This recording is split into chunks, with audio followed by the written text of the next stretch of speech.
So the off season's always a little different in cross country, where they're away, they're home on their own. It's not like a traditional high school setting that you can be in the same town, practice all summer together.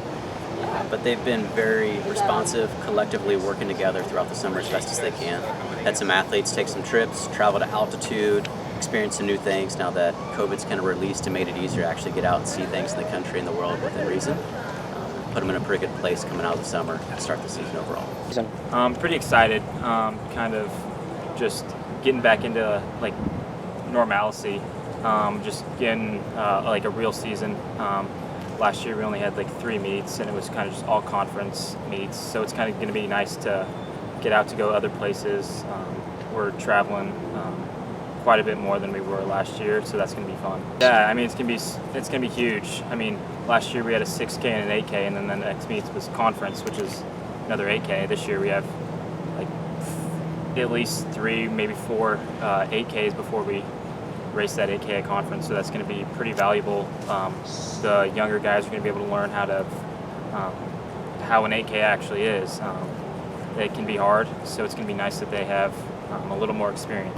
We certainly lose a high-quality individual with Lauren Bailey. You can't really replace Lauren. She's a national champion.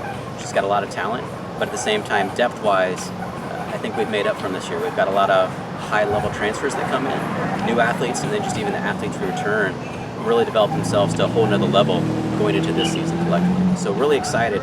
The top 4 athletes we have are as deep as it's ever been in program history, with the potential to really take us to the national championship and finish higher than we've ever done in program history as well. I'm excited.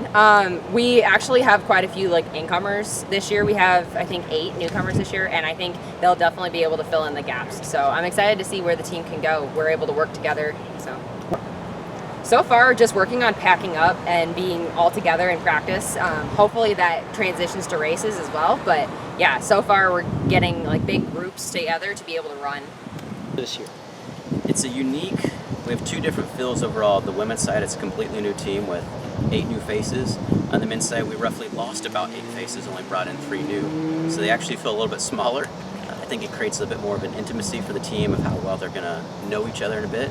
And forcing some young athletes that during the pandemic, their freshman year that didn't get as many reps, the opportunity to step up with the 2 years of training to really fill those gaps in the back half of our varsity section. We've got a strong section up front on the men with the first 4, but after that it's kind of wide open. But I think we've got a lot of candidates that are excited to step up and fill that role and put us in a good spot for the championship season.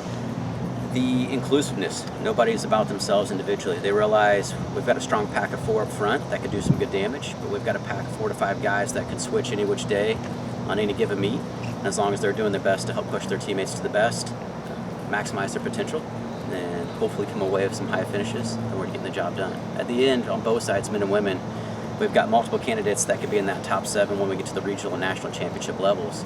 But just because those athletes don't step into the top 7 doesn't mean they're not contributing to push the team to the top level. So once they understand that, which has been the case so far, then we're setting ourselves up for the highest maximum potential that we can reach.